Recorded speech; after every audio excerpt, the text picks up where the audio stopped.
Hello and welcome back to Talent 101. This time I'm going to cover the launchers in both Left Flamingo and Right Flamingo, Switch Plasma Blade and Air Blade respectively, because they're alone now, because Hunting Hawk no longer launches, so if we change this back to standing, wherein they're not blocking, we do Hunting Hawk, as you can see that's not a launch, and then if we go for the other launcher back in Tekken 7, RFS Back 3, well that's a heat engager. So yeah, both stances lost one natural launcher each, so you have lesser ways or lesser moves to call out an opponent who's ducking with a launch, of course, if you want to make it painful, because you always have safer options like LFS back 4-3 or RFS 3 slide 4. And having one less definitely hurts, given that if an opponent does jab check you in between when you do any of your Flamingo strings on block, and you're going to do any of these two launchers, so you're going to get jab floated, compared to like if you did RFS back 3. So it is a struggle for Hwoarang in Tekken 8. You really gotta like hard commit to this call out. So before we start off with anything else, again, let's refresh our memory with frame data. And both the moves share a couple of things, mainly obviously them being launchers, right? But where they differ is within their startup frames. Like LFS forward 4 comes out at 19 frames and is negative 14 on block. So this is the more riskier option, and it returns him back to left foot forward because RFS of forward 4 is faster at 17 frames, 2 frames faster, and it's also 1 frame less punishable at negative 13. And it keeps him in RFF, so there's a little bit more combo possibilities here compared to, let's say, LFS up forward 4. Another thing that they share is that they're both low crushing launchers. You see how Hwoarang takes a slight jump as he does these two moves. You can call them hop kicks if you want.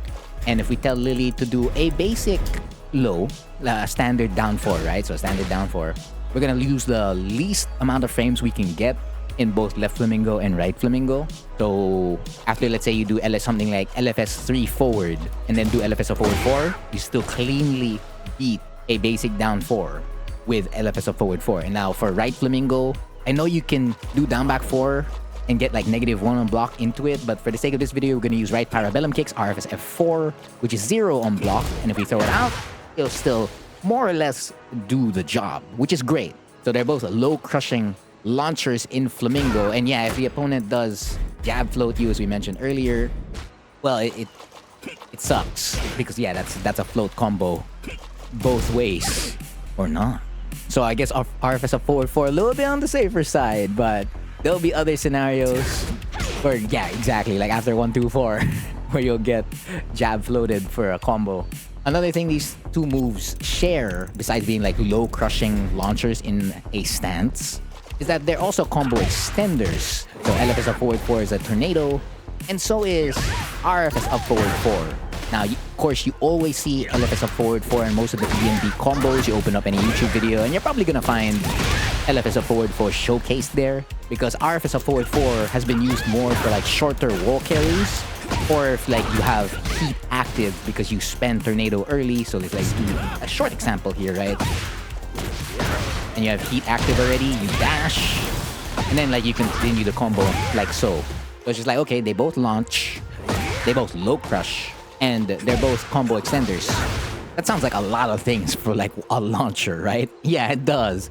And their tracking, well, I guess it's not really similar, but they do track, which is great. So both of these Flamingo hop kicks, if you want to call them Flamingo hop kicks, do track towards specific sides at specific frames, because at the lower end, if we go back to +2 and 0, and we tell Lily, one of the best side steps in the game, to step to either side, well, you can see, as you can see, Switch Plasma Blade does not hit there, and neither does Air Blade. We switch that to sidestep right, go back on +2, no dice, and we go back to 0 on block. Yeah, it's hopeless and you get punished.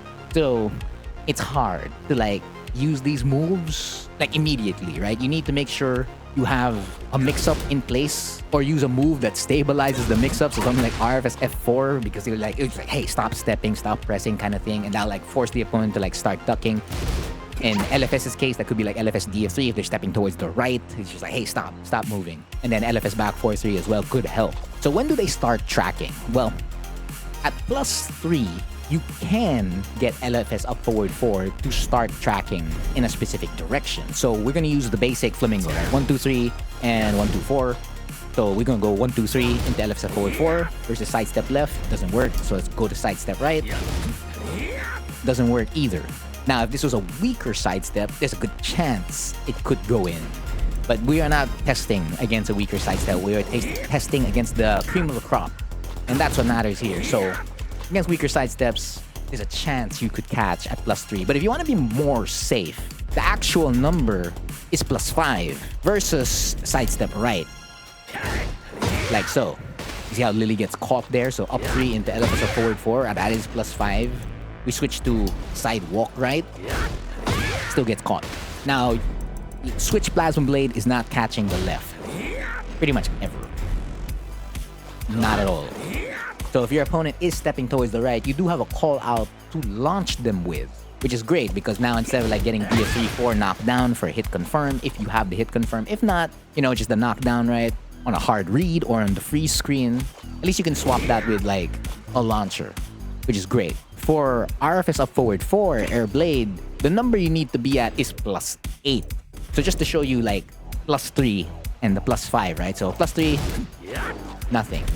Change the sidestep right, nothing. We go back to sidestep left and we change this to +5, nothing.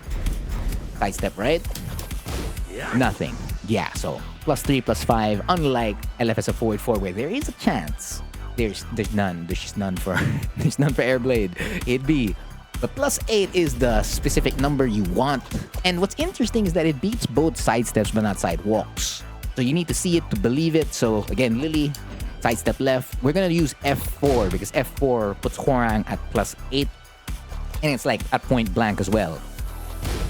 Guys, you can see catches, clips Lily stepping towards the left. And also clips Lily going towards the right. Very, very interesting. And then it's just like, oh, okay, is it like just straight up homing at that point? Well, the answer to that's no, which is very interesting. So if your opponent like commits to the wall, then, well, you're dead, even at +8. But then, of course, right, there's a whole mix-up that goes with it. So like they can't really step at like +8 if they wanted to. Pretty difficult call out to do, but hey, it may or may not happen, so you need to prepare yourself for that. And so if you do commit to calling out with RFS forward 4, hopefully they're not walking and they're just stepping. The last thing we can cover is the combo routes. So LFS forward 4 will pretty much use the combo routes you use on DF2. So like using the basic D&D as always. And RFS up forward 4 can use that exact combo, just changing the start in order to get the rest. So I use RFS 4 forward into Right Flamingo to get Flying Eagle in Right Flamingo instead of doing F4. So your combo routes are very, very similar. But of course, I did mention it earlier. You have unique combo routes because you're already in RFF. So if you wanna have a specific combo to you that no other Hwoarang does, why not when you do Air Blade? Same thing goes with the wall.